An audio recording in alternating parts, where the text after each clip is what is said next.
The University of KwaZulu-Natal's College of Agriculture, Engineering and Science is committed to making a difference in our world, from the classroom and laboratory to the field.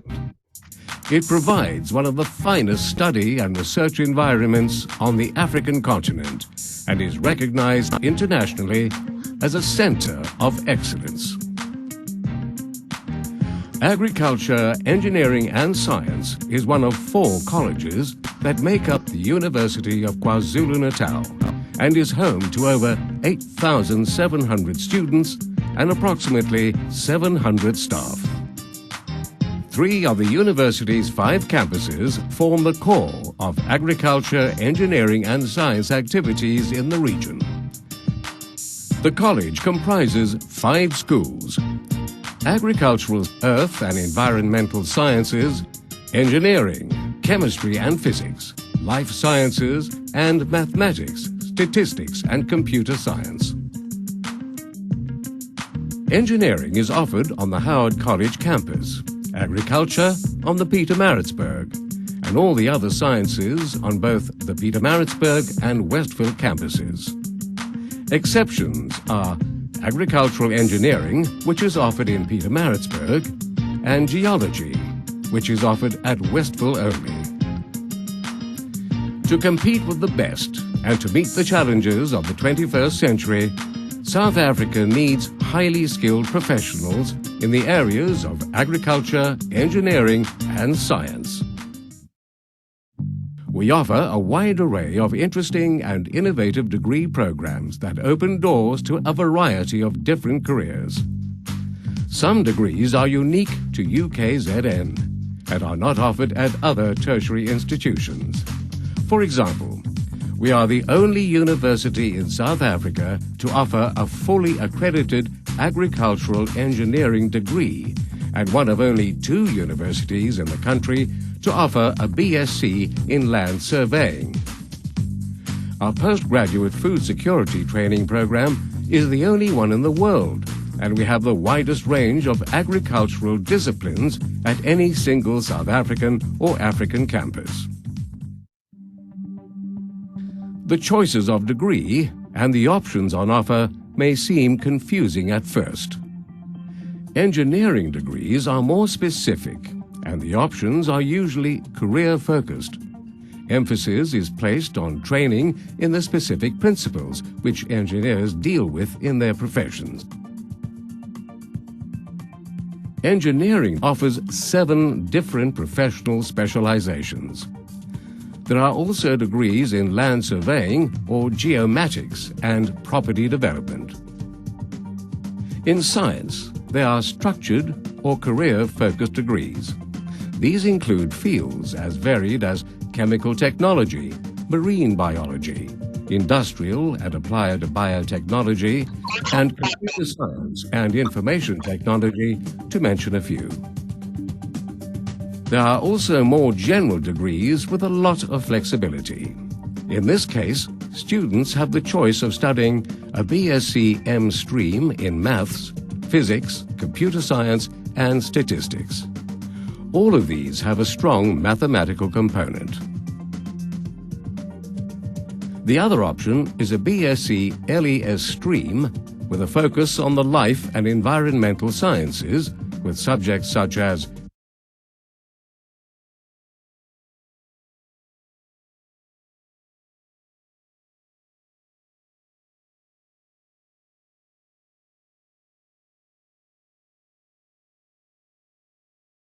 geography, genetics, botany, hydrology, zoology, ecology, and microbiology. In agriculture, there are various different options that involve practical and scientific applications. Students can combine science subjects with specific agricultural disciplines for a 4-year Bachelor of Science in Agriculture degree. These are more career-orientated. Agriculture and agricultural management are 3-year degrees with a higher practical component. Dietetics is a professional qualification that deals with the role nutrition plays in the promotion of health and the treatment of disease. Most degree programs across the college have field trips and projects that contribute significantly to the curriculum. This ensures that students learn in real-life situations under full field conditions. Many of our lecturers have received Excellence in Teaching awards, are recognized internationally, and are rich in practical experience. Students have access to excellent facilities that rank amongst the best in the world. 300 million rands has recently been invested in new teaching and research facilities, state-of-the-art laboratories, and improved equipment. The 30 million rands new School of Engineering building is the envy of engineering campuses across the country. Agricultural students have access to a 356-hectare research and training farm situated near the Pietermaritzburg campus. This facility provides students with hands-on training and is used extensively as an outdoor laboratory for teaching and research in areas such as animal and poultry science, horticultural science, and agricultural engineering. Adjoining Ukulinga is the Bisley Valley Nature Reserve, which supports a diversity of plant and bird species, as well as some large mammals. It provides a rich learning and research environment for staff and students. Based on the Westville campus, the college possesses unique facilities for research into higher voltage power transmission. These facilities are available in only 3 other places in the world and form part of the Eskom-sponsored Science and Technology Innovation Park. The Science and Technology Education Center showcases the college's scientific achievements and promotes the public understanding of science, engineering, and technology within the region. The college houses a wide range of sophisticated equipment in its microscopy and microanalysis units, staffed by highly qualified and skilled technical specialists. The College of Agriculture, Engineering and Science prides itself on its graduates who are highly sought after. In a market characterized by a shortage of qualified professionals in science and technology, our graduates are readily employed around the world in the fields of agriculture, science, commerce, industry, engineering and research, to name just a few. Research plays a major role within the college and operates at the cutting edge of technology. College has the highest research output in the university and produces the most research publications. There are over 60 well-established research groups and centers within the college. The African Center for Crop Improvement caters for students from all over Africa. It is one of only 2 African plant breeding programs on the continent. Based in the School of Agricultural, Earth and Environmental Sciences, the African Center for Food Security focuses on alleviating hunger in Africa. It offers food security training programs, undertakes academic and applied research, and provides policy and program support. Promoting sustainable engineering practice is the Center for Research in Environmental, Coastal and Hydrological Engineering, or CRESH. It deals with the interaction between engineering and the natural environment. The Mechatronics and Robotics Research Group in the School of Engineering provides an excellent research and education environment for its senior undergraduate and postgraduate students. Judged one of the best research centers at the university, the Center for Plant Growth and Development focuses on high-quality research in the plant-based disciplines of plant physiology, plant molecular biology, and ethnobotany. The Center for Quantum Technology deals with physical phenomena at the microscopic level. Quantum physics led to the development of the transistor and the laser and is currently being used to develop quantum computers and quantum cryptography. The college is committed to access and readdressing the disadvantages and inequities of the past.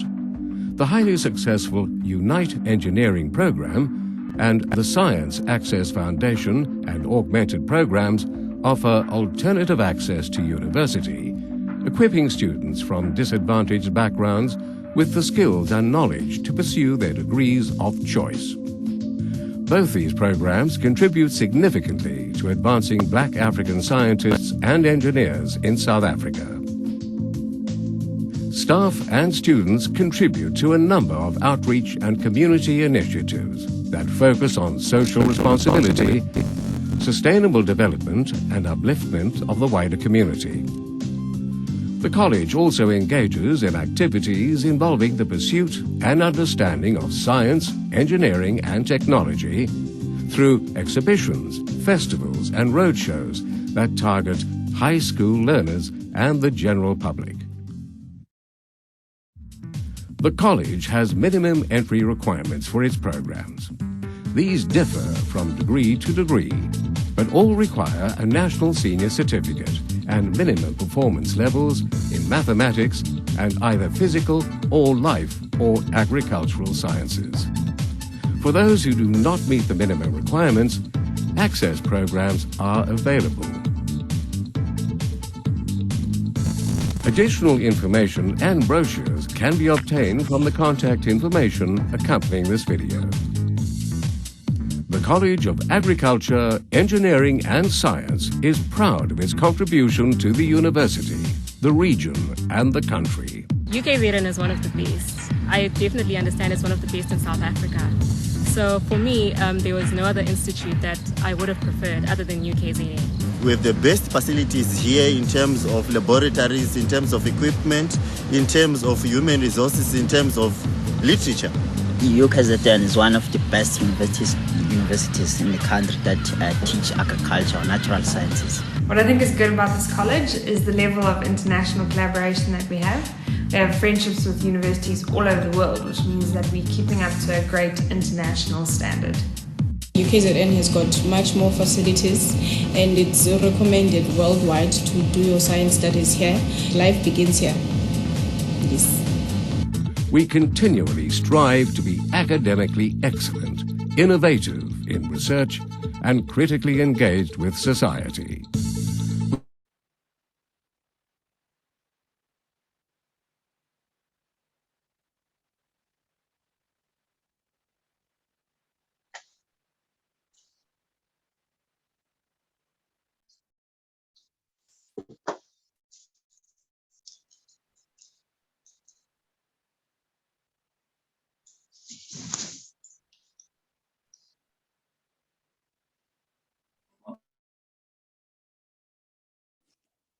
Okay, good evening and welcome to session 2 of Physics Paper 1 revision. Today we're going to do work, energy and power. And in the second part, we're going to do Doppler effect. Okay, so let me share my screen and we can get started.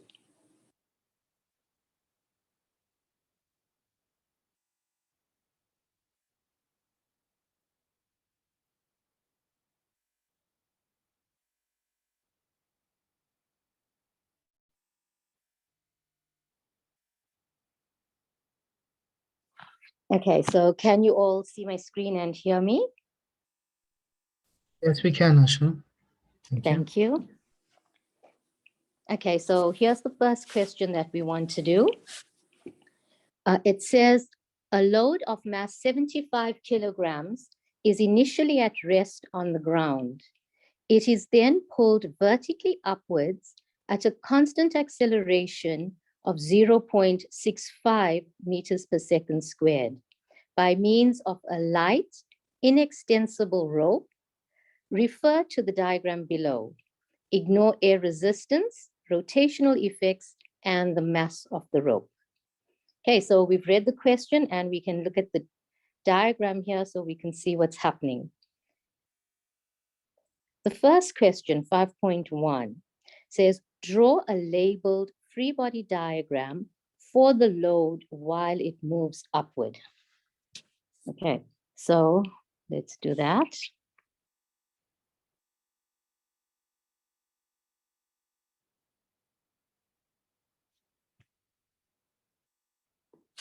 Okay, so 5.1, the free body diagram. So the only forces that are acting is the weight that's acting downwards. Okay, I'm gonna just have to make that a bit bigger. Okay, so the tension force is greater, so I'll draw that arrow bigger and the weight acting downwards. Those are the two forces that are acting on this object. Name the non-conservative force acting on the load. Okay, so that is just the tension.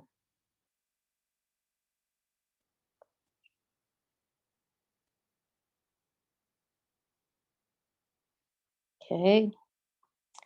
Calculate the work done on the load by the gravitational force when the load has reached a height of 12 meters.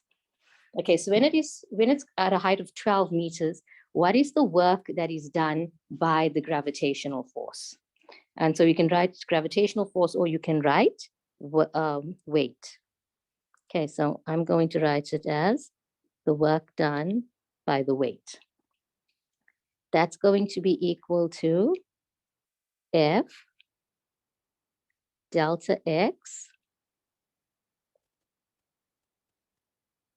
cos of theta. Okay, and what is F? This is just the weight, so it is mg. Oh, what is delta X? They said when it is, okay, let me just write it as delta X cos of theta, and then we'll fill in the values in the next line. Okay, so mass is, let's just make sure, 75 kgs. Okay, and it's 12 meters above. So 75, G is 9.8, delta X is 12 meters, and cos, now what is the angle? Okay, so we want to calculate the work done by the weight of the gravitational force. So that force is always pointing downwards, but this mass is being lifted upwards. So the angle is 180 degrees. Okay, and if you put all of that into your calculator, you will get minus 8820 joules. Okay, so that's the work done by the gravitational force that's acting on the load. Okay, the next question is, state the work energy theorem in words. Okay, so okay, let's just write it out. So 5.4. What is the work energy theorem? Okay, so there are different ways of doing it. So each time I'll try to give you something slightly different, but I'm going to write the net work done on an object is equal to the change in the object's kinetic energy. Okay. So the net work done on an object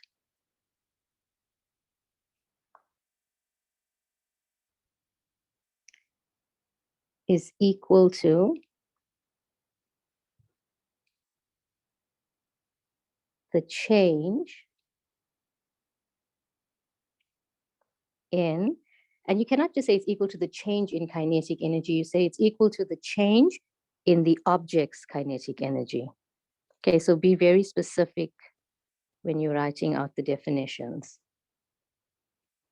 Object's kinetic energy. Okay, and as I mentioned yesterday, when they ask you for these definitions, it's also just reminding you, because the questions that come afterwards are most likely related to these definitions. Okay, so the net work done on an object is equal to the change in the object's kinetic energy. Okay, 5.5. use the work energy theorem to calculate the speed of the load when it is at a height of 12 meters. Okay, so we want to know what is the speed when it is at a height of 12 meters. Okay, so how are we going to do that? Well, the first thing we need to know is to use the work energy theorem, we need to know what work is being done. And if we look at the free body diagram, there are two forces that are acting. There's the tension force and there's the weight, which means that we will have to calculate the work done by the tension force. We've already calculated the work done by the weight, and then the work done will equal to the change in the kinetic energy. Okay, so that's how we're going to solve it. So to start off, we need to now calculate the work done by the tension force. So for us to be able to calculate the work done by the tension force, we first need to know what is the value of the tension force. So we'll solve that part first.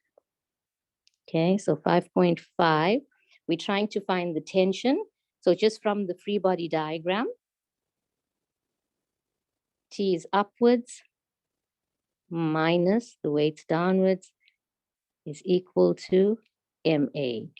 Okay, now why did I write equal to MA and not equal to 0? Because they told us here that this load is being pulled up at a constant acceleration of 0.65 meters per second squared. Okay, so T minus mg is equal to MA.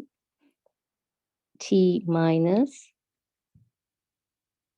75 to 9.8 is equal to 75 into 0.65. Okay, and then you can just solve for T, and you should get 783.75 newtons. Okay, that's the tension. So what is the work done by this tension? Okay, so work done by the tension force is equal to, the general definition is F delta X cos of theta. And F we've just calculated, 783.75. Delta X, they said when it is 12 meters above. And cos of, so the tension force is pulling upwards and the load is going upwards, so the angle is 0 degrees. Okay, if you put that into your calculator, you should get 9405 joules. Okay, so that is the work done by the tension. And the question we're trying to answer is, what is the speed of the load? Okay, so now the work energy theorem says that the net work done is equal to the change in kinetic energy. And the net work is the work done by the tension force plus the work done by gravity or the weight. And that must equal to change in kinetic energy.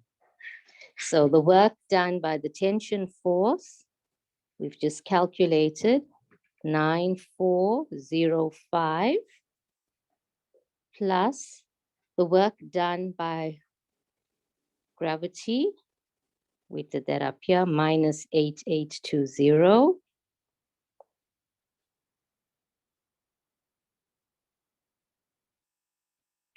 And that must equal to a half m vf squared minus vi squared. Okay, on the side we get 585 equal to a half 75 into VF squared minus 0, because it started from rest. Okay, and so now we can solve for VF. Okay, VF squared is 15.6. And then VF is 3.949 or 3.95. And always put the units in meters per second. So this answers the question. Using the work energy theorem, calculate the speed of the load when it's at a height of 12 meters. Okay. So that is the full solution to this question here.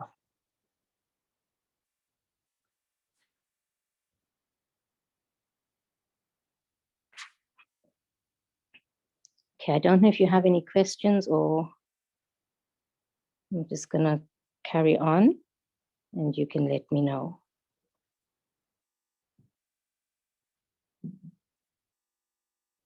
Okay, so work question 2. Okay, so let's have a look at another example. So all the examples we're doing now are on work, energy, and power. Okay, so there's an interesting question here. I'll give you a moment to have a look at it. It says, a demolition ball is used by a crane to break the wall of a building. The demolition ball of mass 1,250 kilograms is lifted by the crane to a point R at a height of 5.8 meters above its lowest position in 60 seconds. Ignore air friction. Okay, so when you get these problems, the first thing you do is you read it and you make note of all the variables or all the values that are given to you and all the information they tell you. Look at the drawing and make sure you understand what's happening. Okay, when you understand what's happening, then we can go on to answering the questions. Okay, so the first one for 2 marks is the theory question. So define the term power in words. Okay, so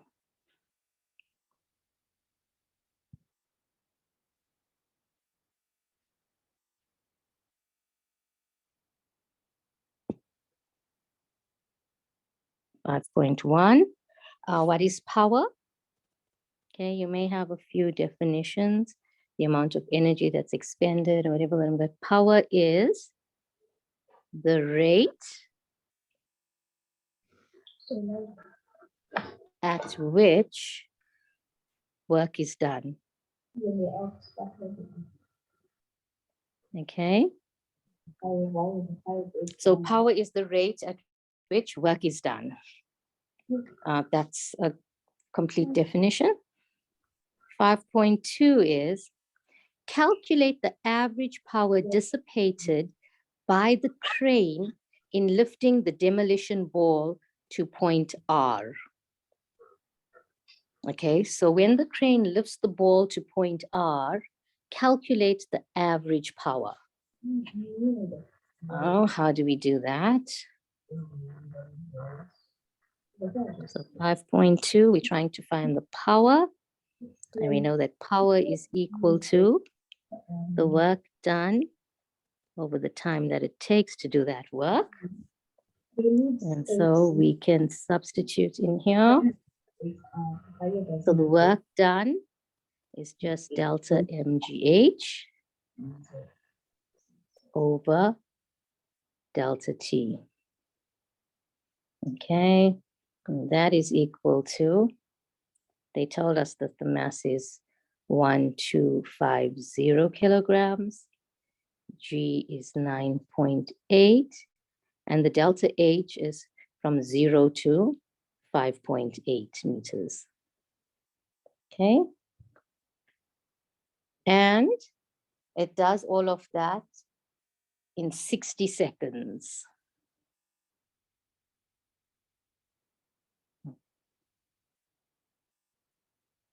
If you put that into your calculator, you get 1184.17.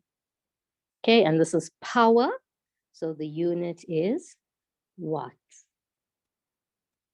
And that answers the question, calculate the average power dissipated by the crane in lifting the ball to point R. Okay, so that's the power. The next question, then it says, the demolition ball is released from point R. Let me bring it down so you can see the drawing. The demolition ball is released from point R and strikes the wall at the lowest point of its swing. The ball then moves 0.25 meters horizontally into the wall before coming to rest. Okay, so you know what's happening there now. This ball swings, knocks the wall, and then it goes into the wall, 0.25 meters horizontally into the wall. Okay, so that's what's happening. And then the first question they ask us is, define the term conservative force. Okay, so what is a conservative force? So 5.3, there are a few definitions. It doesn't matter which one you use as long as you put in all the keywords. Okay, so I'm going to give you one now. A conservative force is a force for which the work done in moving an object between 2 points is independent of the path taken. Okay, and it seems like the definition's long, and maybe it is, but if you want full marks for it, you have to say all the important words. Okay, so a conservative force is a force for which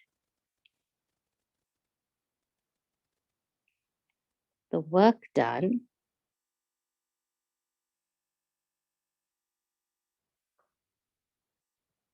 in moving an object between 2 points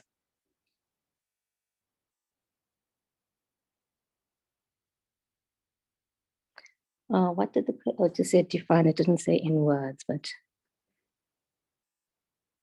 between 2 points is independent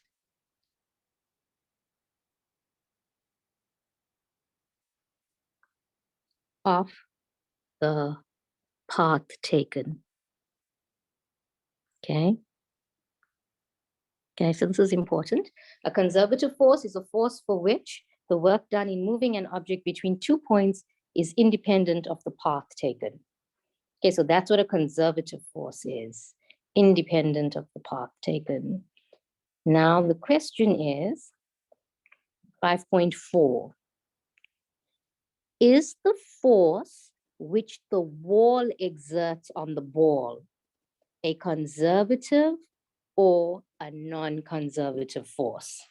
Okay, and that's 1 mark, and that is 5.4. That's a non-conservative force. Okay, it does depend. Non-conservative. Okay.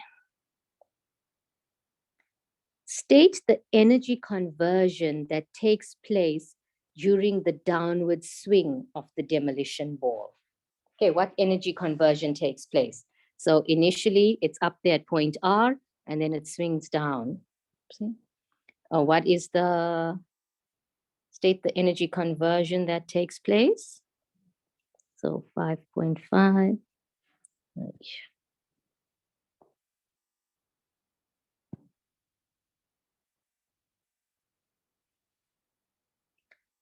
It's just, so you know that it was potential energy to kinetic energy, but when I'm writing it here, I'm going to say that it's gravitational potential energy gravitational potential energy, because most of the time we just say potential energy when we actually mean gravitational potential energy, to kinetic energy. Okay, so don't just say potential to kinetic. It's 1 mark, but that's what it is. Okay. 1 more. Using energy principles, okay, calculate the magnitude of the average force exerted on the ball while it moves into the wall. Okay, so 5 marks, and there's a lot to do here, but firstly, it said using energy principles. So that means you can't use any other method, okay? Now let's calculate the magnitude of the average force exerted on the ball while it moves into the wall. Okay, so don't know if you've done this example or something like this. But so what we're going to do first is we're going to look at the time from R, so when it was at R, to the wall. Okay, let's look at that part first. And then we'll look at the ball when it goes into the wall. So first from R swinging down to the wall, and then the next part going into the wall. Okay, so from R to the wall, the change in the potential energy is equal to mg hf minus hi. Okay, and that is 1250 times 9.8, and the final HF is 0 because that's up against the wall, minus the initial height is 5.8 meters. That's the height at R. And if you put that into your calculator, you will get minus 71050. And it's energy, so it's joules. Okay, and then that's the change in the potential energy. And we know that delta K, the change in kinetic energy, is equal to minus the change in U, which is equal to 71050 joules. Okay, so that's the first part, from R to the wall. Now we want to look at into the wall.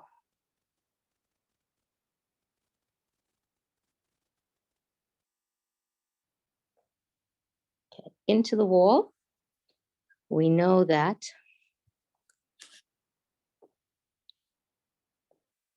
the net work done is equal to the change in kinetic energy.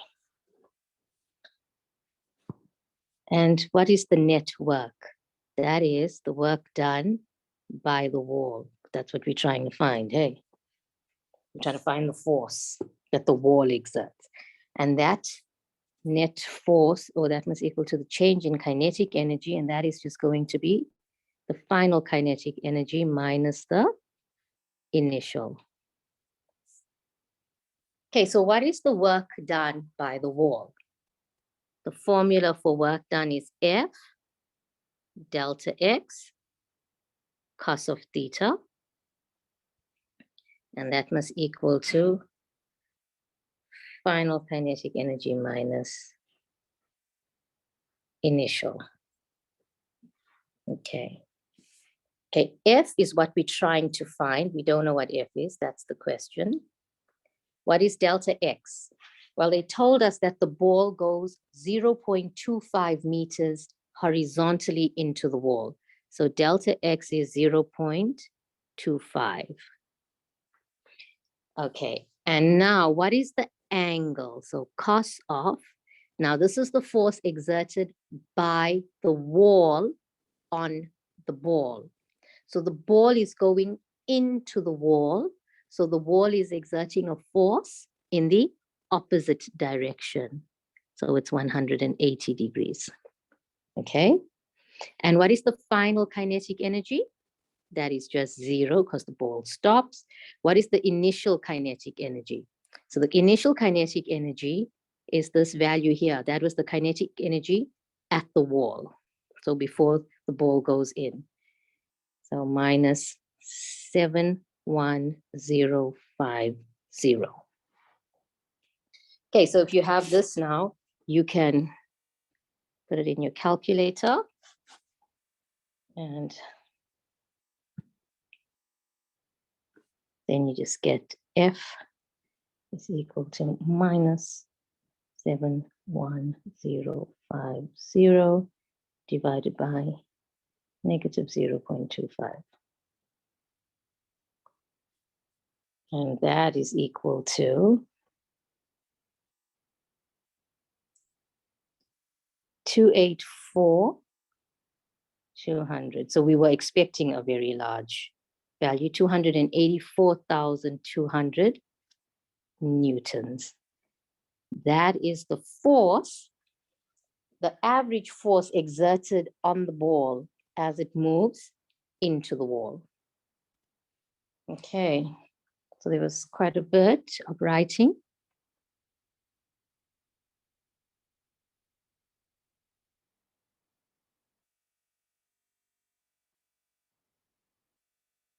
Okay, so that was the last question.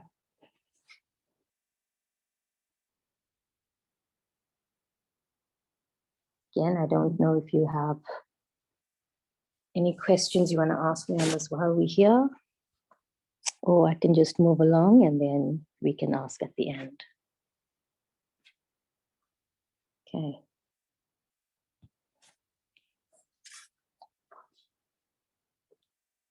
Okay, let's go to work question 3.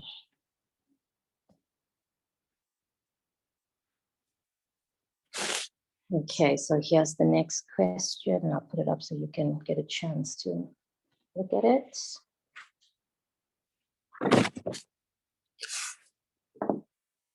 I can have a sip of water.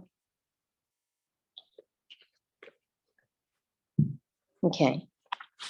A roller coaster car of mass 200 kilograms with the engine switched off travels along track ABC, which has a rough surface as shown in the diagram below. At point A, which is 10 meters above the ground, the speed of the car is 4 meters per second. At point B, which is at a height h above the ground, the speed of the car is 2 meters per second. During the motion from point A to point B, 3.40 times 10 to the 3 joules of energy is used to overcome friction. Ignore rotational effects due to the wheels of the car. Okay, so there's a lot of information there. They told us this car is traveling from A to B to C, and the engine switched off as it travels down from A to B. They've given us some of the heights. They've told us from A to B, 3.4 times 10 to the 3 joules of energy was used to overcome friction. Okay, all of that is important. So if we've had a chance now to understand this problem, let's see what they're asking us. So they're going to want us to define the term non-conservative force. How? So the other one asked us for conservative force. Now they want to know non-conservative. Okay, so what is that? That's the opposite, but how do you write it out? So 5.1, what is a non-conservative force?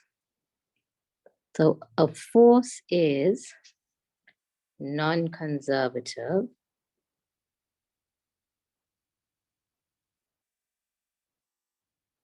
yes, and when I'm pausing there, it's because I'm giving you a chance to say it or to know it before I do it. It's non-conservative if the work it does on an object depends on the path taken. Okay, so a force is non-conservative if the work it does on an object,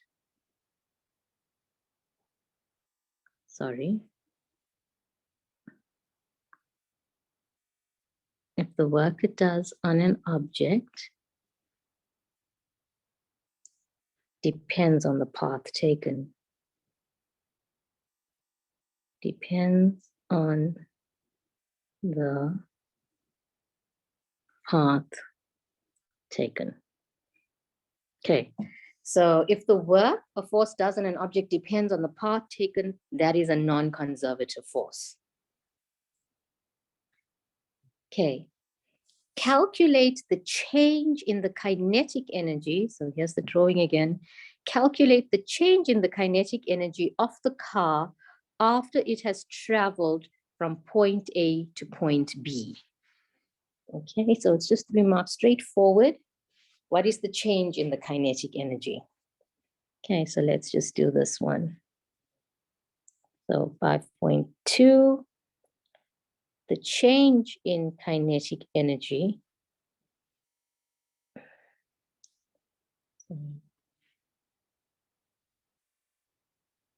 is equal to the final kinetic energy minus the initial kinetic energy. And now we can rewrite it as a half m, and we'll write it as Vf squared minus Vi squared. Because they've already told us at A, the speed was 4 meters per second, and at B, it is 2 meters per second. So then filling in all the values, the mass is 200 kgs. Final velocity is 2 squared minus 4 squared. And you get minus 1,200. It's energy, so it's joules. Okay, so the change in kinetic energy is minus 1,200 joules. It's negative because the speed has decreased. Okay, that was 5.2. So 5.3 says, use energy principles to calculate the height. Okay, so it's for 4 marks. It's not too difficult, but there's a nice equation, lots of variables to write in, okay? So now use energy principles to calculate the height h. Okay, and we've just calculated the change in the kinetic energy. Okay, let's do this.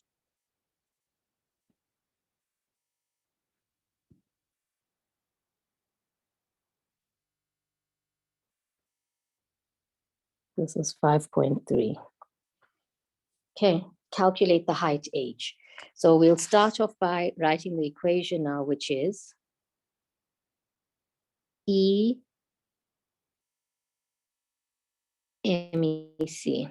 Okay, so mechanical energy at A plus, they told us the whole surface is rough, so work done by friction must equal to the total mechanical energy at B. Okay, so if there was no friction, the mechanical energy at A would equal to the mechanical energy at B. But we do have friction here, so we have to put that into the equation. Okay, so that's the most important part. Oh, okay, let's just write it out in the next line, expand that. What is the total mechanical energy at A? Well, that is just the potential energy plus the kinetic energy at A plus the work done by friction must equal to the potential energy plus the kinetic energy at B. Okay, so that's all that there is to it. This is all the physics. And in the next line, we're going to just substitute values. Okay, well, maybe the next one's also physics because it's the equation. So for potential energy, it's mgh. And for kinetic energy, it's a half mv squared. Okay, so if you're doing it with me, you can write ahead, but let's write this down now. So potential energy is mgh plus kinetic energy is a half mv squared. And all of that is at A plus, I'm writing down work done by friction, and that must equal to mgh plus a half mv squared at B. Okay, and now we put in all the numbers. Okay, so let's try to fit it in here now. So M is 200. Okay. 200. G is 9.8. At A, the height is 10 meters plus a half,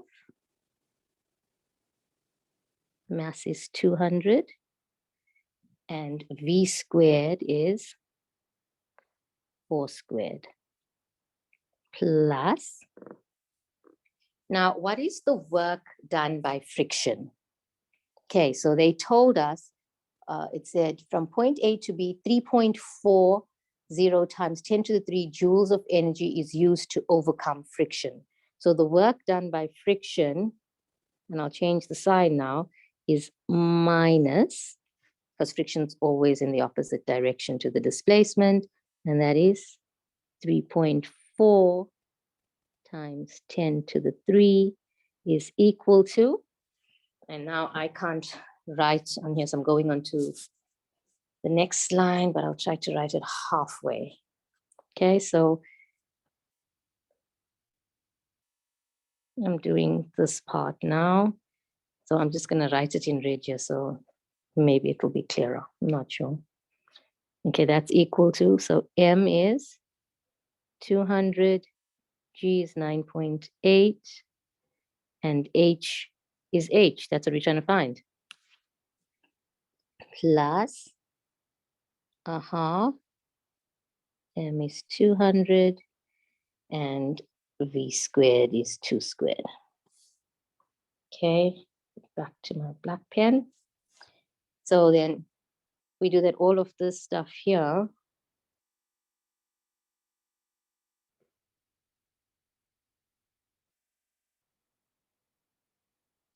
All of that is 178. 17800 is equal to 1960 H plus 400. Okay. And from here, you can solve for H. 17800 minus 400 divided by 1960. I'm just putting in all the extra steps here because some students don't know how we got to the next step.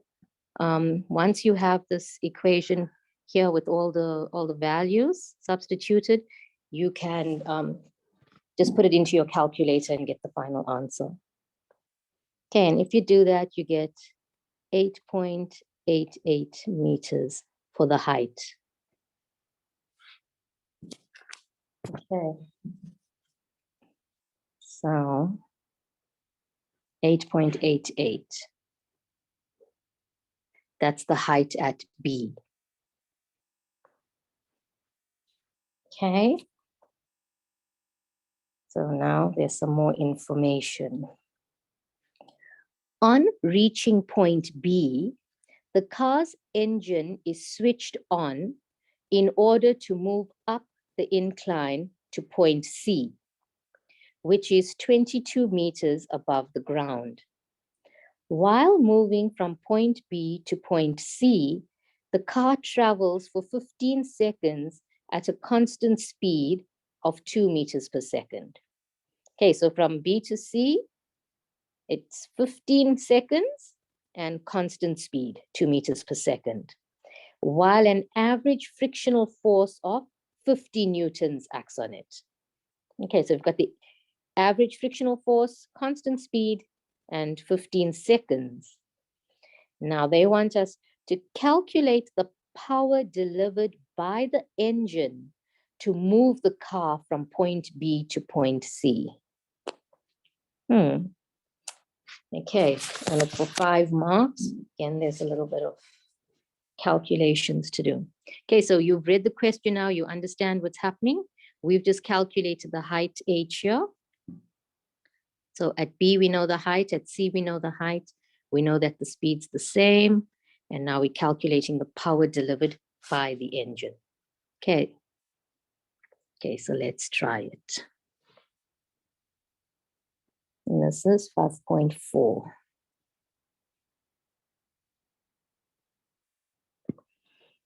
Okay, so I'm going to write out the equations here. I'm sure you know it, but just to help us. So work done by the non-conservative forces is equal to change in kinetic energy plus the change in potential energy. Okay. What is the work done by the non-conservative forces? So who's doing work to move that car up? Well, it's the engine. And also there's friction that's opposing things. Okay. And that is equal to change in kinetic energy plus the change in potential energy. So what we're trying to do here now is, the question is to find the power delivered by the engine. So if we can calculate the work done by the engine, we know the time, we can calculate the power. So we're trying to find the work done by the engine. Okay, so what we'll do now is we'll fill in all the values that we know. So we don't know what the work done by the engine is, but we do know that the work done by friction is F delta X cos of theta, and that is equal to change in kinetic energy is a half m Vf squared minus Vi squared. And I'm trying to fit it in here. The change in potential energy is mg hf minus hi. Okay. So in here, we do not know what the work done by the engine is, but the frictional force they told us was average of 50 newtons. Now, what is delta X? What is the distance up here? What is the distance from B to C? Oops.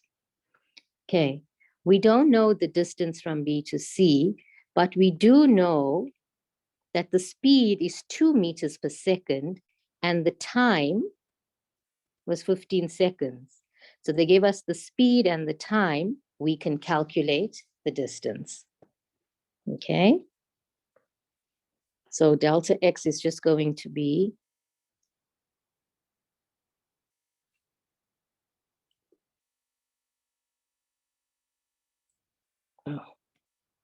my pencil again. 15 times 2.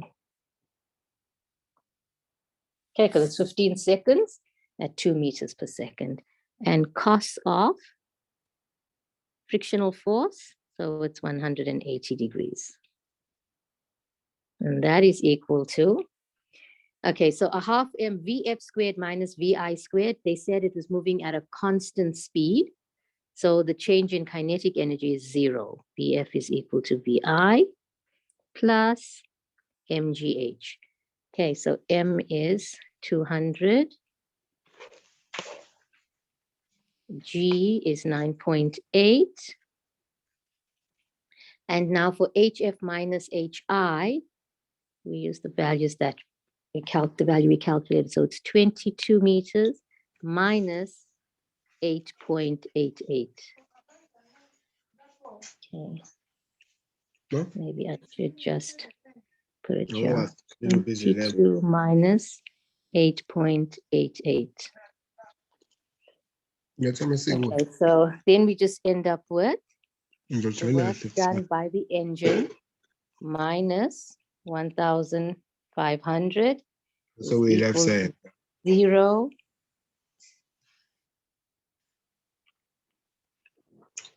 Okay, plus all of this, let me just do that. It's equal to So 10.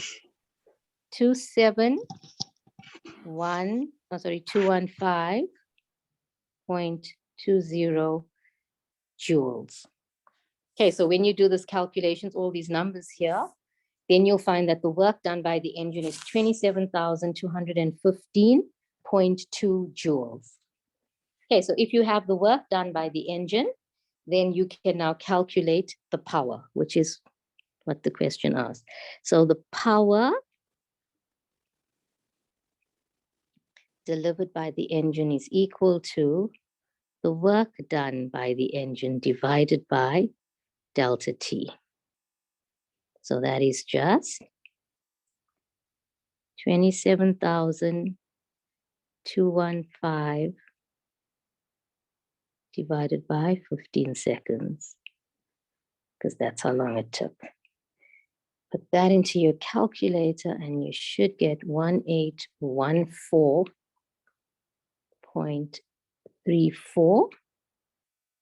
And this is power, so the unit is watts or a watt.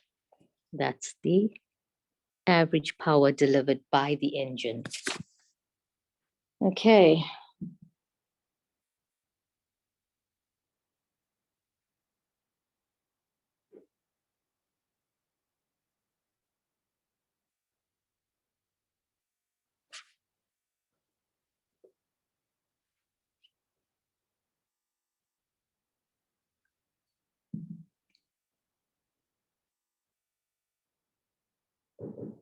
I don't know if you have any questions at this stage so that we can answer it, or what you want to do. We can just, how much of time do we have?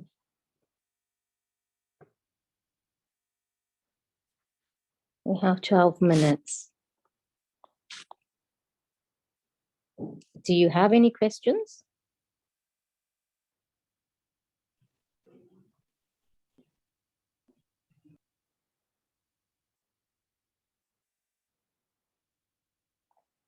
Okay, just look at one more example. We'll just see how far we can go with this one.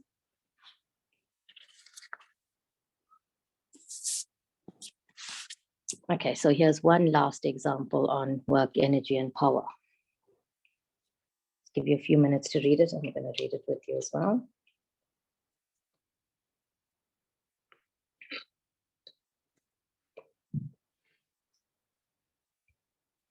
Okay, so a 4 kg box is held stationary at point P.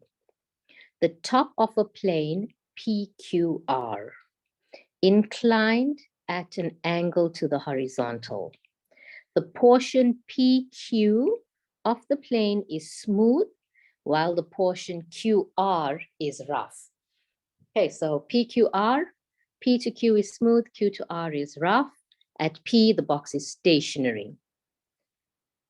Okay, the height at P is 3 meters. At Q, it is 1.25 meters. Okay.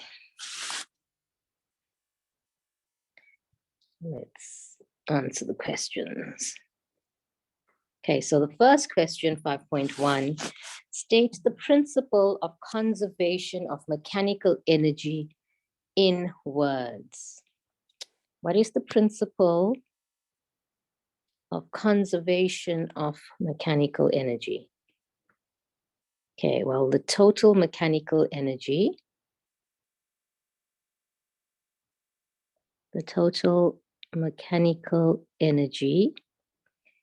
in an isolated system or in a closed system, okay? In an isolated system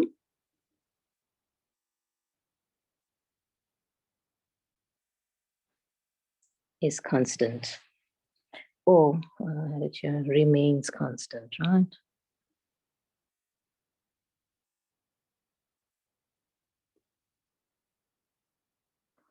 Okay, so if we have an isolated system or a closed system, the total mechanical energy is constant, or is conserved, remains the same.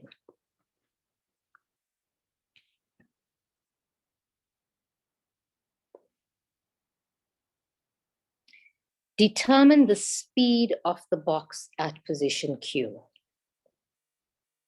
Okay, so when we have questions like this, and they asked us about the principle of conservation of mechanical energy, we need to say, oh, okay, we have point P and we have point Q. And for that section, it is smooth, so there's no friction acting. So whatever the total mechanical energy was at P, it will be the same at Q. Okay, so knowing that, let's determine the speed of the box at position Q. Okay, so 5.2, we start off by saying that the total mechanical energy at P must equal to the total mechanical energy at Q. And what is mechanical energy? It is potential energy, which is mgh, plus kinetic energy, which is a half mv squared. All of that at P must equal to mgh plus a half mv squared at Q. Okay. And so we can put in all the values that we know. So the mass is 4, G is 9.8, the height is 3 meters at P, plus, what is the kinetic energy at P? They said it remains stationary, so that's just 0. And that is equal to M is 4, G is 9.8, and H is 1.25 meters, plus a half, M is 4, and V at Q squared, because that's what we're trying to find. Okay, so we put in all these values, you'll get 117.6 equal to 49 plus 2 VQ squared.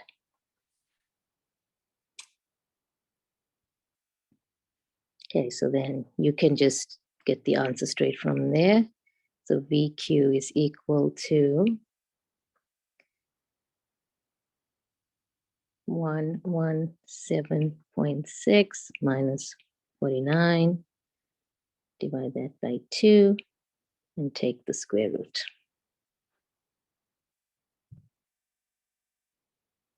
And you should get 5.85 meters per second.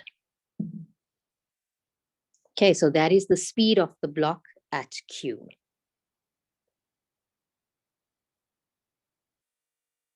Okay, so straightforward, equating the mechanical energy at P and Q. Okay, the next question says 5.3. The box experiences a kinetic frictional force of 15 newtons. as it moves with a constant velocity from Q to R. Okay, so here again, from Q to R, it's a constant velocity and the kinetic frictional force of 15 newtons. Okay, 5.3.1, state the work energy theorem in words. Okay, work energy theorem. So whenever they ask you for this, you must just quickly go through it. You should know all your definitions. Okay, so I'm writing them out because there are different ways of saying it. And then you can choose the one that you like best and learn that one. Okay, the work done on an object by a resultant force is equal to the change in the object's kinetic energy. Okay, the work done on an object, the work done on an object by a resultant force.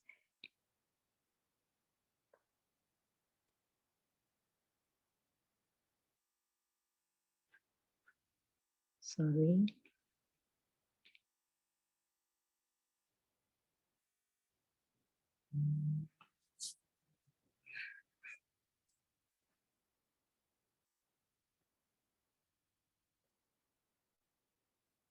By a resultant force is equal to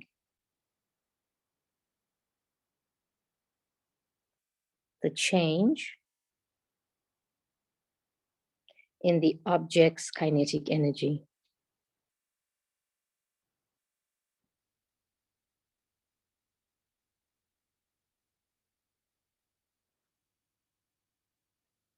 Okay, so it's worded slightly different here, but the meaning is the same because all the key words are here. Okay, so the question is, state the work energy theorem. And very often we would say the net work done. Okay, the net work done, which means the resultant work or the sum of all the work, the total work done. But here I'm saying the work done on an object by a resultant force. Okay, so that's another way of saying network. Okay, so the work done on an object by a resultant force is equal to the change in the object's kinetic energy. Okay. Why did they ask us that? Sure, we're going to need it just now. Draw a labeled free body diagram showing all forces acting on the box as it moves from Q to R. Okay, so I'm going to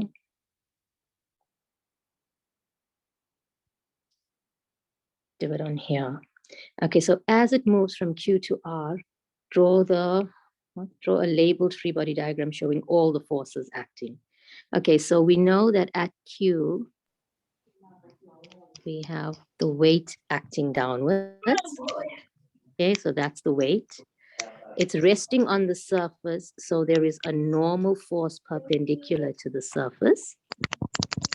And there is a frictional force from Q to R, which acts in the direction like that. That's the frictional force. Okay, so I drew it on here so that you can see how it is. I'll go back here now. And I will draw it here and then we'll, okay. So that was 5.3.2. So free body diagram. There is the normal force out there. The weight down here. And along this is the frictional force. Sorry? Are you asking? Yes? Yes, your answer on question 5.2, which we are currently in. Yes. Why? Oh, sorry. I see my mistake. That's fine, as long as you saw your mistake. Yeah. You happy Yeah. with it now? Yeah. Okay, that's fine. No Thank problem. Okay. Okay, so this is now the free body diagram. Okay, let me just try to draw this out. So when you're doing this in your exams, you must put arrowheads and you must label properly, okay? Because there's marks for all of that. Okay, so that's the free body diagram. Labeled free body diagram showing all the forces. Okay. Then the next question, 5.3.3. Use the energy principles to calculate the distance x between Q and R. Okay, using energy principles, they want us to calculate the distance between Q and R. Okay, 5.3.3. 5.3.3. Okay, so energy principle, so we're going to use that. The net work is equal to the change in kinetic energy. And if you look at the free body diagram, so we always draw the free body diagram so that we know which forces are acting, because we need to find the work done by all of these forces. Okay, so the normal force is perpendicular to the displacement down the slope, so the work done by the normal force is 0. So we need to now know that the weight does work and the frictional force does work. Okay, so the net work done is the work done by friction plus the work done by gravity or the weight, and that is equal to a half m Vf squared minus Vi squared. Okay, and how do we find the work done by friction? Work is just F delta X cos of theta plus the work done by gravity is mgh. That is equal to, now they said constant velocity. Okay, remember? I'm going to show you here. 5.3, it's the box experiences the kinetic frictional force of 15 newtons as it moves with a constant velocity from Q to R. So the kinetic energy here, or the change in kinetic energy, is 0. Okay, so then we can substitute values. F is 15, they've just told us that. Delta X, well, that's what we're trying to find. And cos of 180 degrees, because it's a frictional force. Plus, the mass is 4 kgs, G is 9.8, and H is 1.25. Okay, that's equal to 0. So we get minus 15x plus 49 is equal to 0. And then you've got x is equal to 49 divided by 15. Which is 3.267. Or you could just say 3.27 meters. Okay. So in your exam, you just follow the notation they ask you. So most of the time it's just to 2 decimals, then 3.27 meters, rounded off as they ask. Okay, so that is the distance x between Q and R. Okay. Okay, then there is another question here, 5.4. The angle between the incline and the horizontal is now increased. Okay, the angle between the incline and the horizontal. Okay, so this PQR is now becoming steeper. Okay. How will this increase affect the coefficient of kinetic friction? Okay, of the box. Write only increase, decrease, or remain the same. So they're asking about the coefficient of kinetic friction. Will it increase, will it decrease, or will it remain the same? Okay, so yeah, do you know what the answer is? So 5.4, the answer is remain the same. Okay. And the reason for that is the coefficient mu k, it just depends on the materials. It depends on the surfaces. It doesn't have anything to do with that angle. It just depends what materials are sliding over each other. Okay, so the coefficient of kinetic friction depends on what the slope is made of and what the box is made of. It doesn't matter what the angle is. So the coefficient of kinetic friction will remain the same. Okay, so that is, the end of that question. Okay, so we did 4 questions and we did them in lots of detail. You should be very good with work, energy, and power now. Okay, do you have any questions at this stage? Okay, so I'm going to take a small break and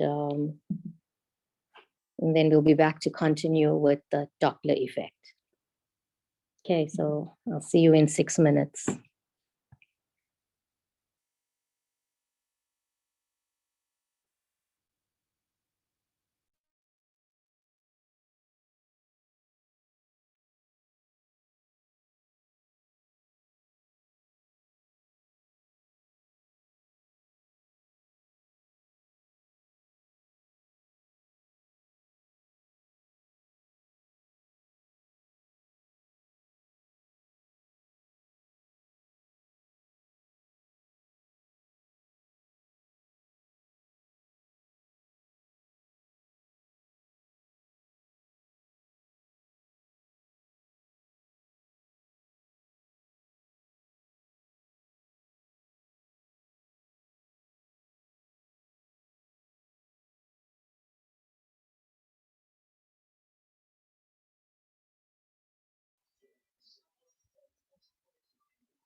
Part of the UKZN experience is the opportunity to be part of a community and to network with not only our world-renowned academics, but with future game changers and leaders. They do say that the extent of one's success can be attributed to those they rub shoulders with. Therefore, you must surround yourself with like-minded people. So, how do you become part of a community that is committed to your self-development? How do you become part of UKZN? First, you have to apply. All applications for undergraduate studies at UKZN are processed through the Central Applications Office, CAO. This is for both your course and student residence application. The application process is as follows. Step 1. Consult the CAO handbook. This handbook provides a list of all qualifications available at UKZN. Step 2. Have a look through the various courses offered and choose a program that interests you and for which you meet the minimum requirements. As one of the top 5 universities in the country, UKZN promotes academic excellence. So meeting the minimum requirements does not guarantee you a place to study. Step 3. Find the program code linked to your chosen qualification. This is the code you need to enter in your application form. Okay, let me show you something. You see, a code has 3 parts. Example, for BCom in accounting, the code is KN-P-BCN or KN-W-BCN. Crazy code, right? Well, basically, the KN stands for UKZN, the middle part stands for the campus of your choice, P for Pietermaritzburg, W for Westville. Then BCN stands for the actual course. Make sure to get these codes right.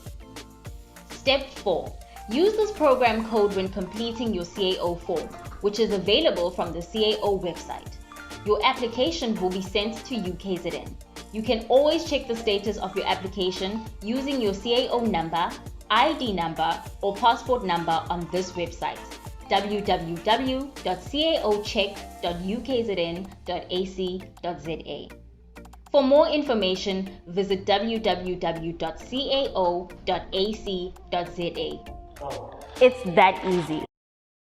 Pay close attention to closing dates for qualifications. For example, MBCHB closes on the 30th of June, whilst other undergraduate programs close on the 30th of September. What are you waiting for? Apply now and shape your future today.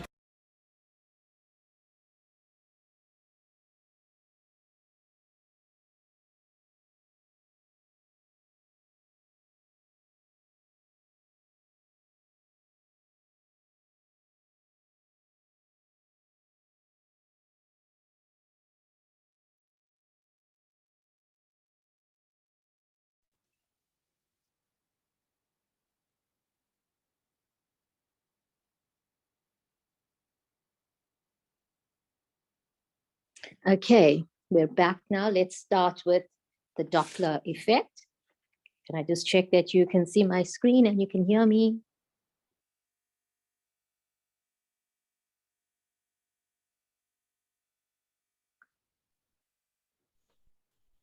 Yes, Ursula, we can hear you and see your screen.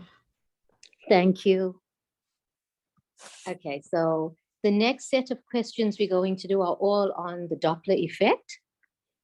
I've tried to find some different questions, but some of the questions overlap. Okay, but let's just go through these past papers like we've been doing. So here's the first one. It says a sound source moving at a constant speed of 240 meters per second towards a detector emits sound at a constant frequency. The detector records a frequency of 5,100 hertz. Okay, take the speed of sound in air as 340 meters per second. Okay, so the first question is state the Doppler effect. Okay, they're going to ask you this a lot, and there are different ways of writing it. Okay, so state the Doppler effect. Okay. This is question 6.1. Okay, so I'm going to write out one definition. It's the apparent change in the observed frequency as a result of the relative motion between a source and an observer. Okay, so an apparent change in the observed frequency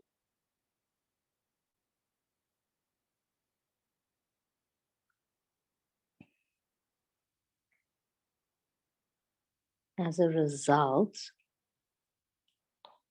Just write neatly, sorry.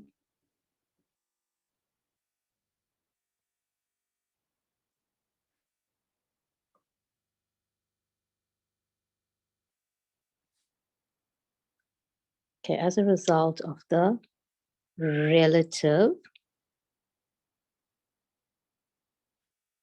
motion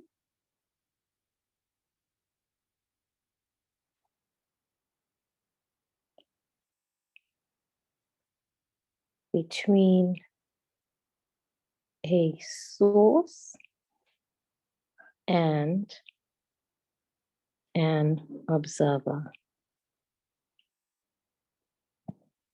Okay, so what is the Doppler effect or state Doppler effect? It is an apparent change in the observed frequency as a result of the relative motion between a source and an observer. So in here, I'll just make a note of this now. I've said it's the change in the observed frequency. You could also, instead of saying frequency, you could say the pitch, or you could say wavelength. I'm just going to write lambda because that's the symbol for wavelength. Okay, so you could say an apparent change in the observed pitch as a result of all of this, or an apparent change in the observed wavelength. All of those are correct. Okay, so this is one way of stating the Doppler effect. Okay, so here we are now. 6.2, calculate the wavelength of the sound emitted by the source. Okay, so there's only 3 questions here, and the whole thing carries 10 marks. So calculate the wavelength of the sound emitted by the source, and that's for 7 marks.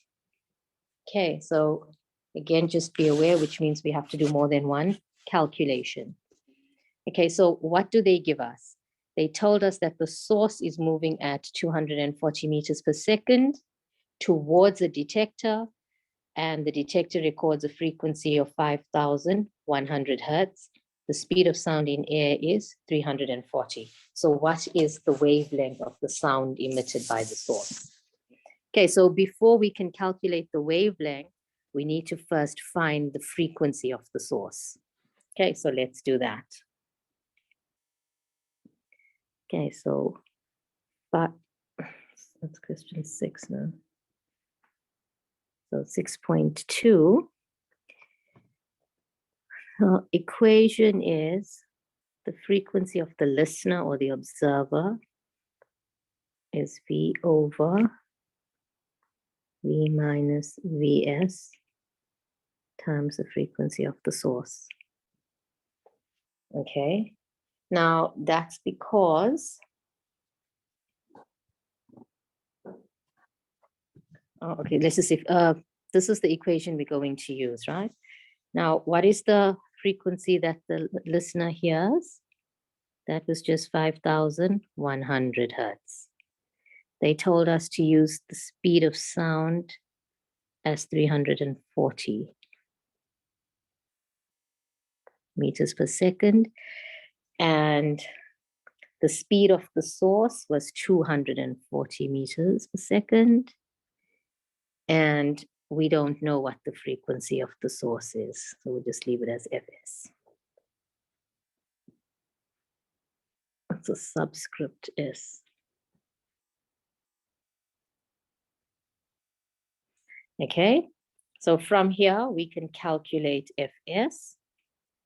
So Fs is equal to this 5,100 times 340 minus 240 is 100.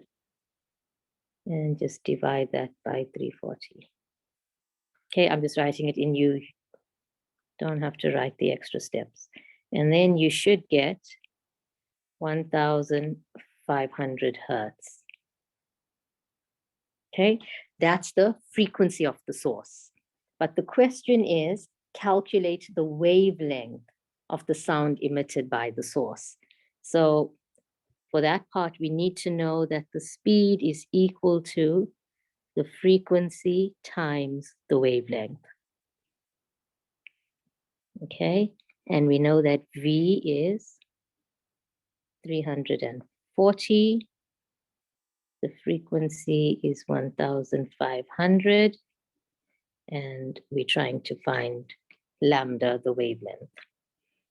So then lambda is just equal to 340 divided by 1,500, and you should get 0.23 meters.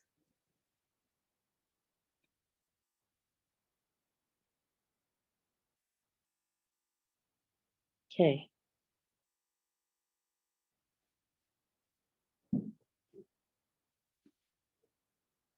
Okay, so that is how you do that for 7 marks.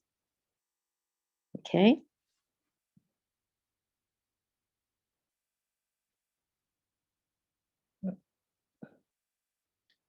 Okay, so 6.3 though. Okay, some of the sound waves are reflected from the detector towards the approaching source. Will the frequency of the reflected sound wave detected by the sound source be equal to, greater than, or smaller than 5,100 hertz? Okay, so you need to read that again because you need to understand what they're saying. So from the beginning here, maybe I should just do that so I can.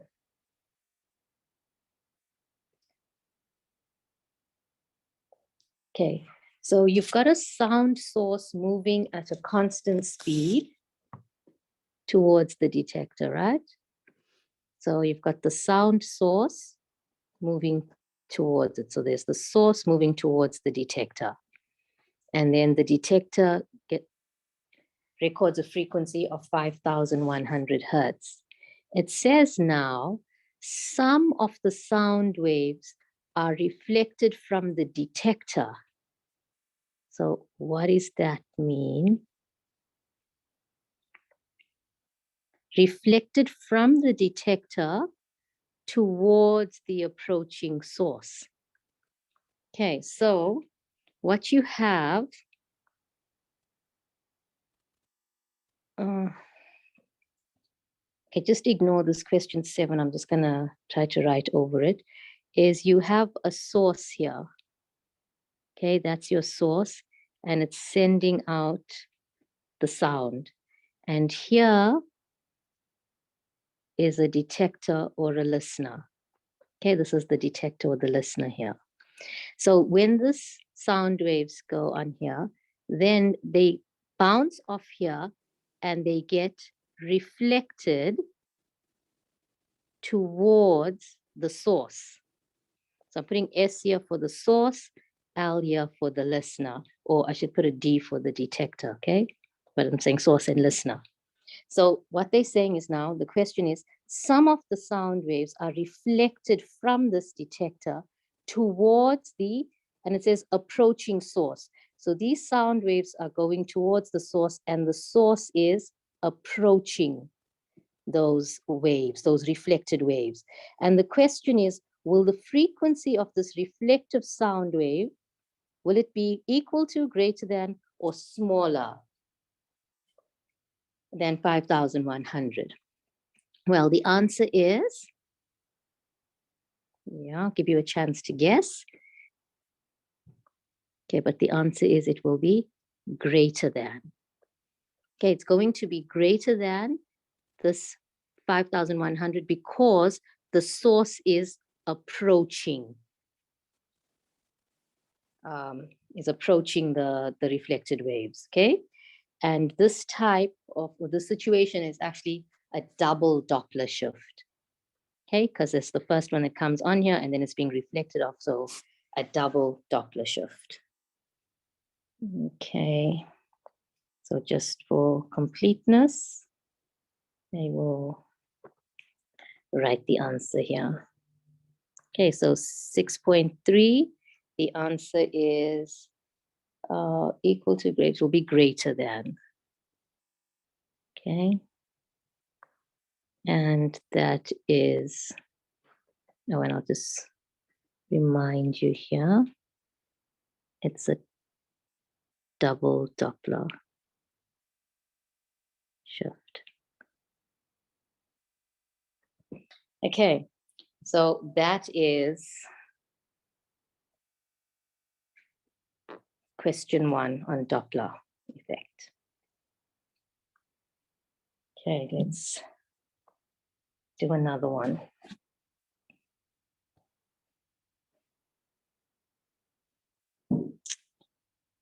Okay, slightly different. But again, you'll see that they ask some questions all the time. Okay, this is question 6.1.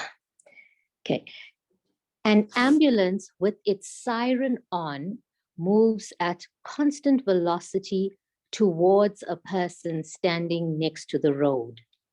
The person measures a frequency which is 110% of the frequency of the sound emitted by the siren of the ambulance. Okay, name and state the phenomenon observed above. Okay, so it's telling us about frequencies, and a source is moving towards the listener. We know that this phenomenon is called the Doppler effect. Okay, it says state, name and state. Okay, so we're naming it, it's the Doppler effect, and state it. How did we write it before? Oh, we said because of relative motion between the source and the observer. So, okay, I'll write it out differently now.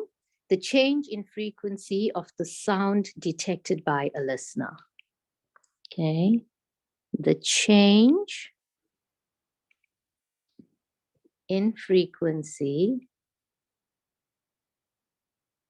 Again, you can say frequency, pitch, or wavelength, okay?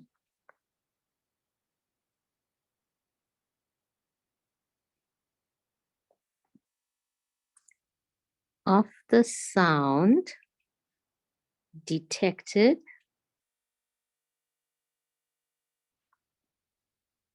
by a listener. Sometimes we say observer, because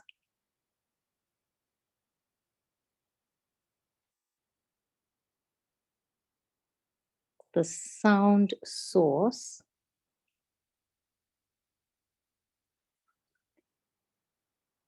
and the listener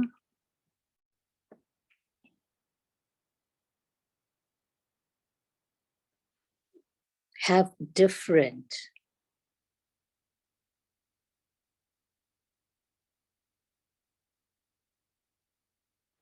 velocities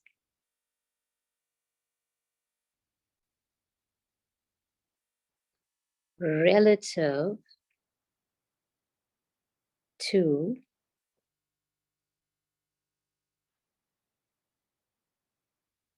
the medium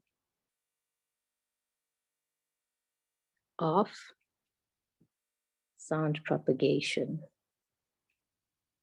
Sounds like a whole lot.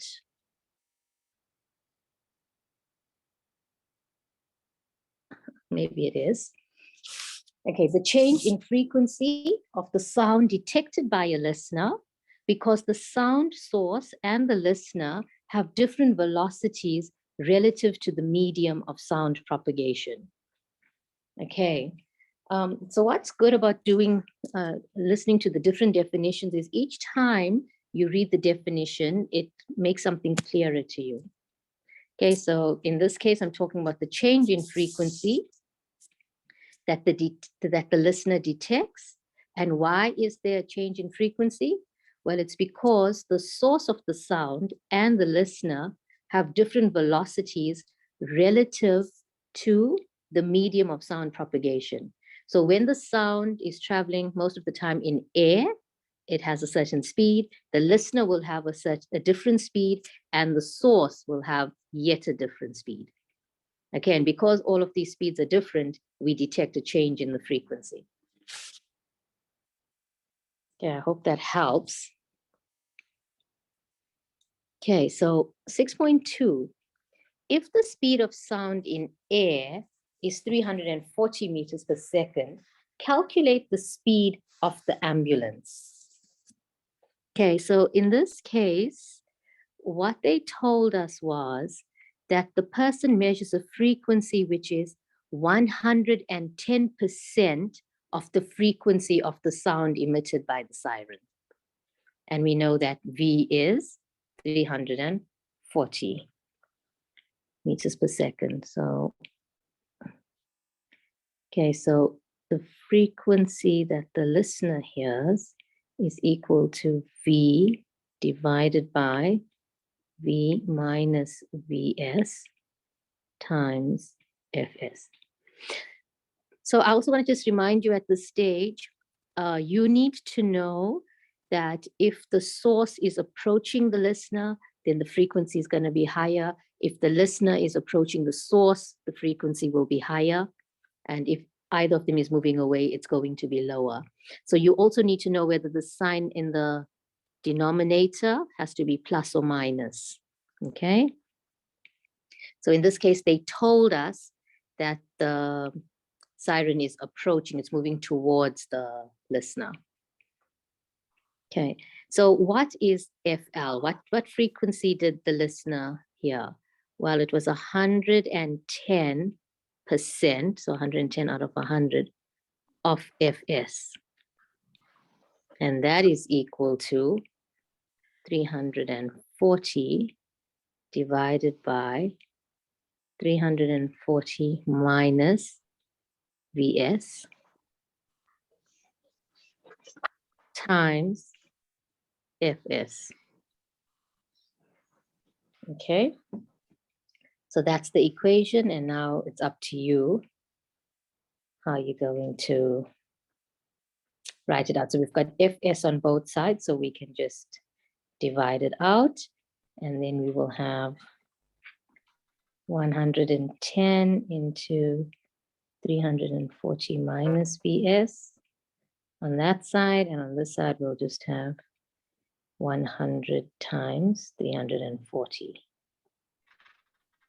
Okay, so then we can just solve for Vs now. Vs is equal to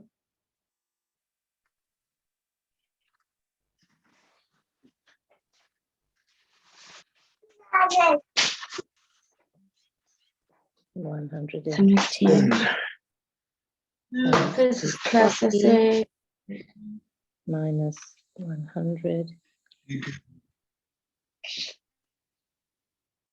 Okay, this step is not necessary. I'm just putting it in there if anybody may find it useful. And then you will get 30.91 meters per second. Okay.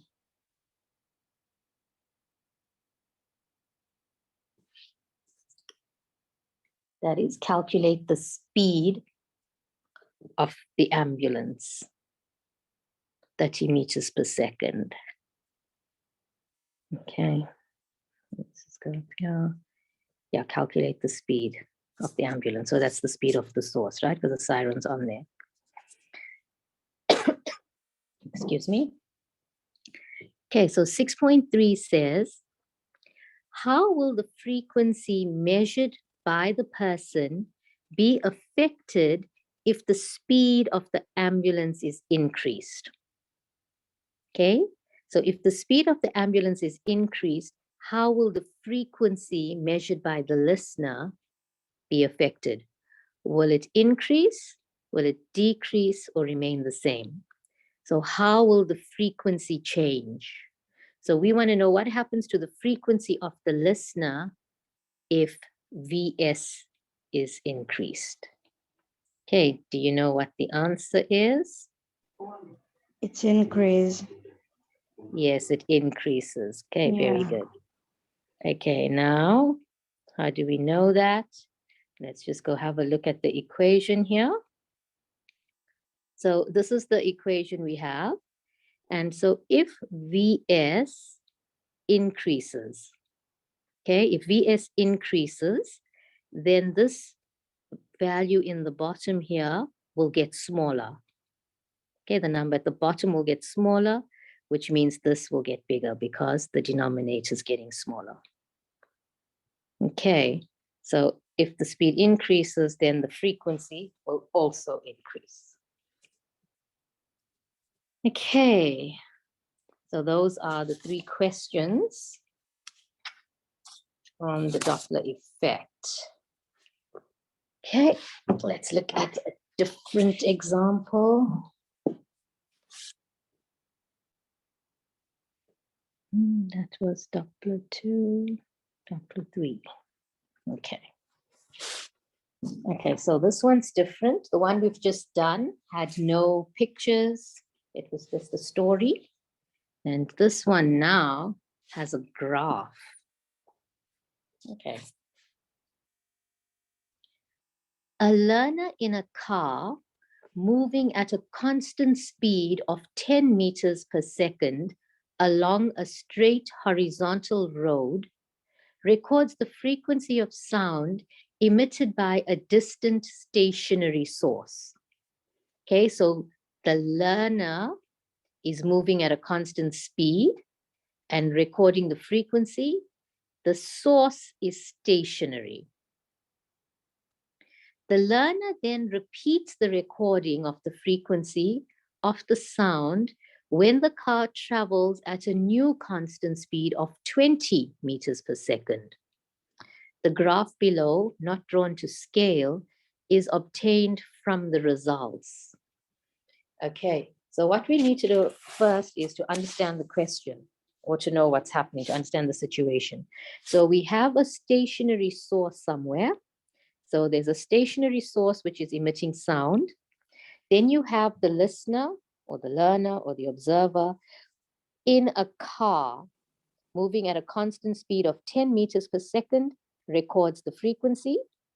And then again, the person or the observer is in a car traveling at 20 meters per second and records the frequency. So if we look at the graph here, you can see recorded frequency on the y-axis, and on the x-axis, we have the speed of the car in meters per second. So just by looking at the graph now, okay, let's do this. So when the speed is 10 meters per second, then the person is observing or records 679.1.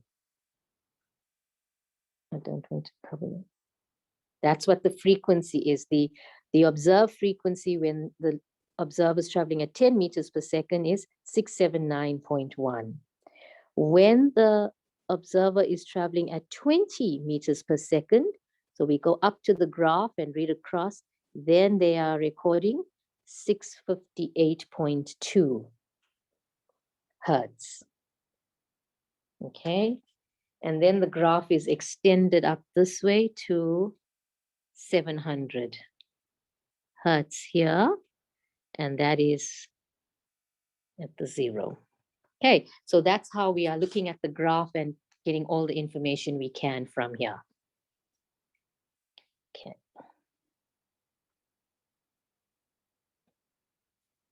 Okay, so now state the Doppler effect. Okay, and I don't have a new one for you. So you can choose whichever of those two or another one that you know, telling us that when the source and the observer have different frequencies, different velocities relative to the medium, then you will get a change in the observed frequency. Okay, in your own words. Okay, 6.2. I'm just going to say definition. Use the graph to answer the following questions. Okay, so the graph's quite nice. Here we go. Write down the frequency of the sound emitted by the stationary source. Oh, okay, so what is that? What is the frequency observed by the frequency of the stationary source? Well, from the graph, we can see that the answer is 700 hertz. Okay, so they ask us to write down the frequency and then to give a reason. So from the graph, you can see the frequency is 700 hertz when the speed of the car is 0. So when the observer is stationary and the source is stationary, then 700 hertz is the frequency of the source. Okay, so from the graph, so 6.2.1. Okay, the answer is 700 hertz. You'll get a mark for that. And what is your reason? So you could write it however you want to. I'm going to say that listener and source are both stationary.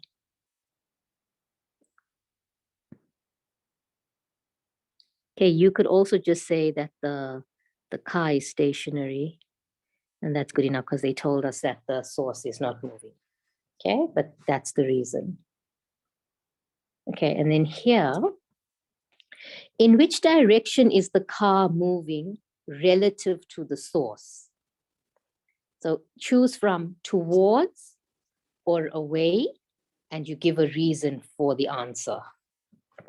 Okay, so when you look here now, we know that the true frequency of the frequency of the source is 700 hertz, and the readings they've got are 679 and 658. So what does that tell us? It tells us 6.2.2. 6.2.2, it says that the car is moving away. Okay, choose from towards or away, give a reason. And so again, you have to write it in your own words, but I'm saying that the observed frequency is smaller than the frequency of the source, okay? So the observed frequency is smaller than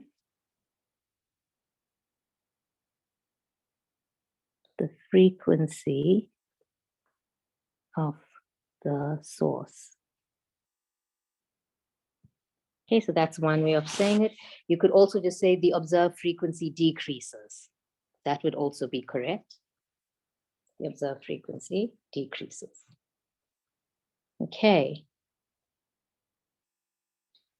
Okay, and now here's one, there's a calculation. Calculate the speed of sound in air. Okay, so if you look at the Doppler equation, remember they usually tell you what the speed of sound is. They say it's 340, then they ask you calculate the speed. In the one just now, they ask us the speed of the ambulance or the speed of the source. Sometimes they'll ask you what is the speed of the listener or the observer. In this case, they say calculate the speed of sound in air. So for us to get these values, we need to use the graph. Okay, so you can choose to use when the car was traveling at 10 meters per second, 10 meters per second, and the frequency is 679, or you can do when the speed is 20 meters per second and the frequency is 658. You choose one, whichever one you want to.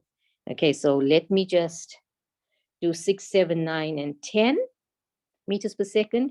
And when you're doing it to practice again, you use the other two values. You should get the same answer. Okay, so let's do 6.2.3.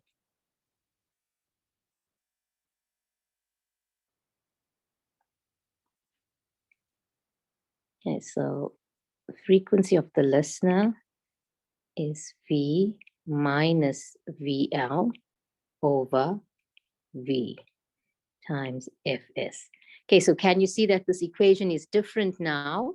There's no Vs in the denominator because the source is stationary, but the listener is moving. So we have the listener in the numerator, and also we know that the listener is moving away from the source, which is why we have the negative sign. Okay, so all of that is important. And now we'll just substitute the values we know.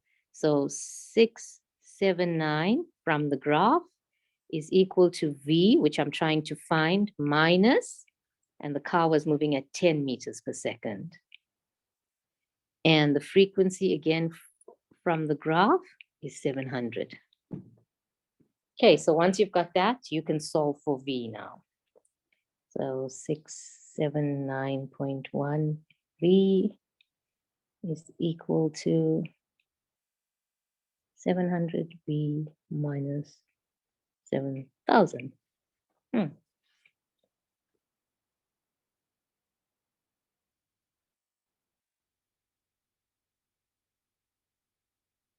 Maybe I'm writing too many steps here, but 700 V minus 679.1 V is equal to 7,000.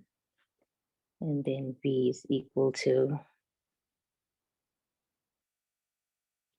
7,000 divided by 20.9.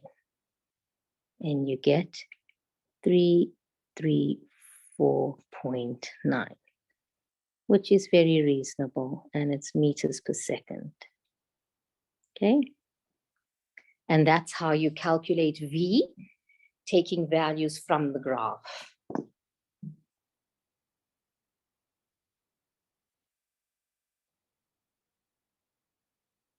Okay.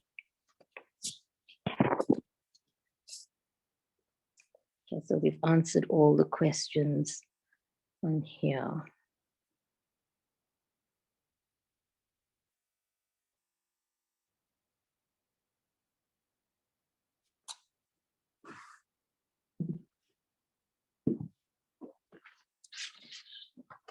Okay, I think we can just take any questions now.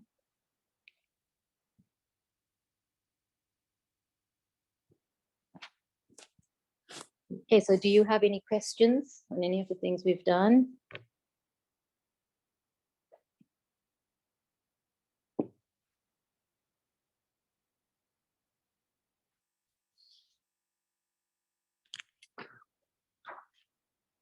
Anything you want to ask at all?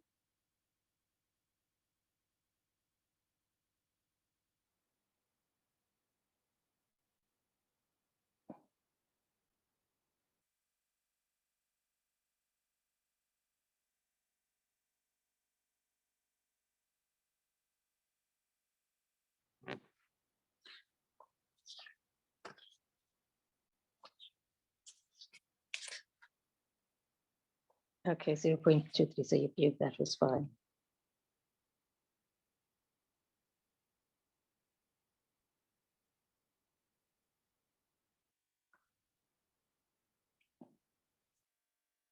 Okay, yes, I mentioned her on that. So yes, in some of the sections here, or you can use different equations. So if they ask you to use energy equations, you could use any of the energy equations to do it. And many of the questions you have more than one option. So yes, it's fine. You can do that. Okay, I hope you don't mind if I just open up the chat here. Maybe I'll stop sharing my screen then. And then I'll read the chats, and then I'll just talk to you. Okay.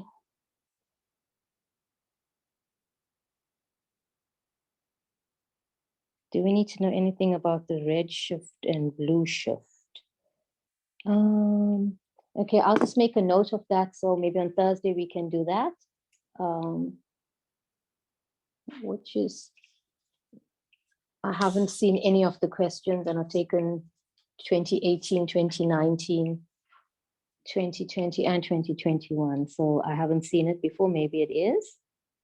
I will check on that.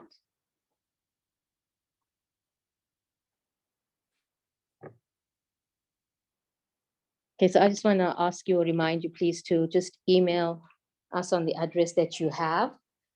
If you can do it by tomorrow or latest by Thursday midday, so we can, yes, tomorrow, I think it's at 5 o'clock.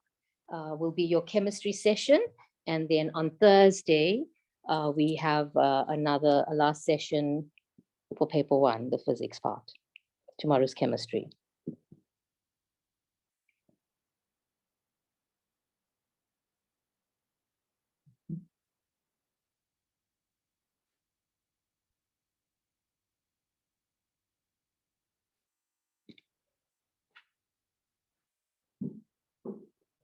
Okay, is there anything else?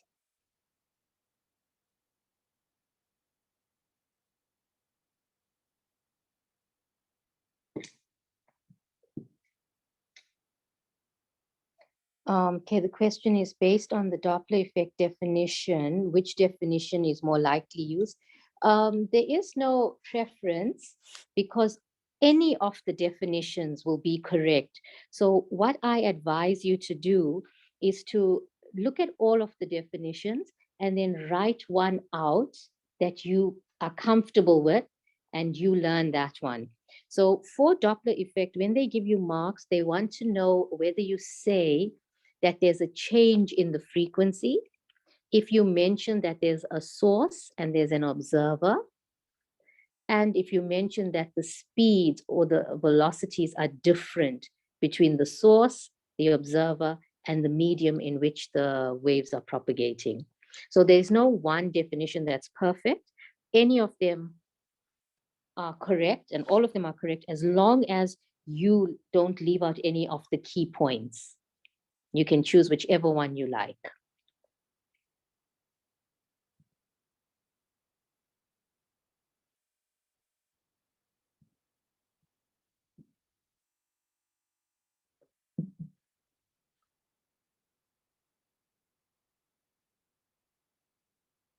Okay, ask questions, guys. It's my pleasure. Any question that you want.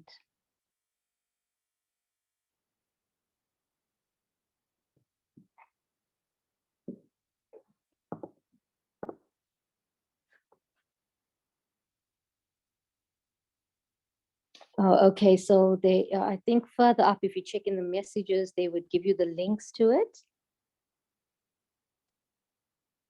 Oh, there's it. It's the first message today. I don't know if I can copy it.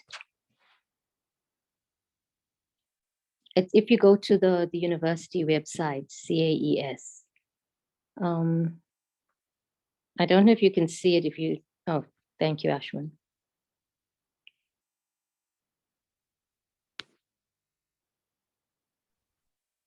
The videos will take some time to upload, so today's video will probably be uploaded around midday tomorrow.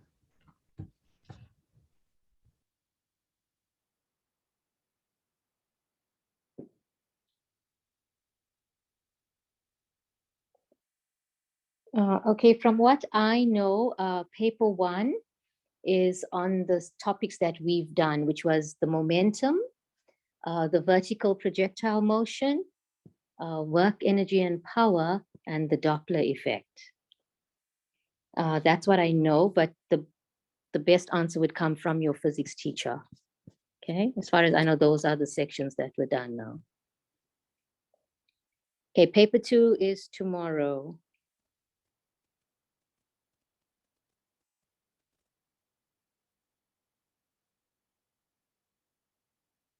Okay, so if you want to know, someone's asking about Newton's law. Like I said, it's only these the 4 topics that we've done is what the Department of Education syllabus showed. It's best to just check with your teacher so you'll know for sure.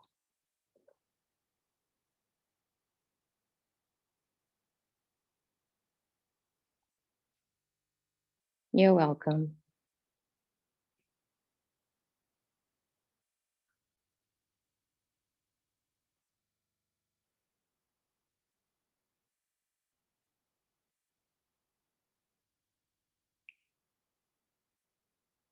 Okay, it's a pleasure. So guys, if you find out that there's anything else that you want us to do, just please email us on that link that you've got there, and we can do it.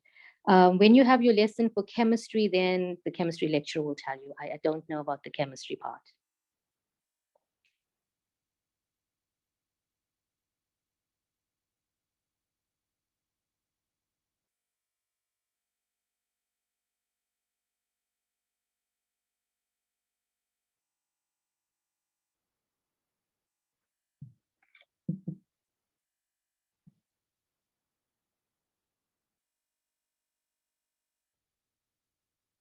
Oh, tomorrow's session starts at 5 o'clock. Tomorrow your chemistry is at 5. Please check the schedule.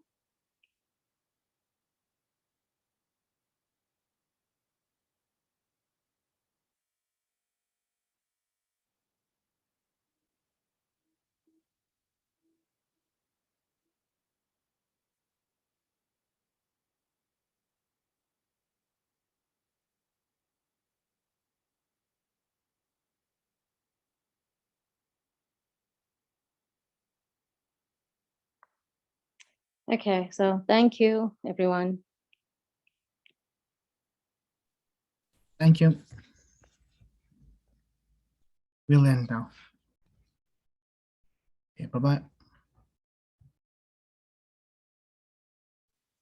Bye. Thanks for the lesson.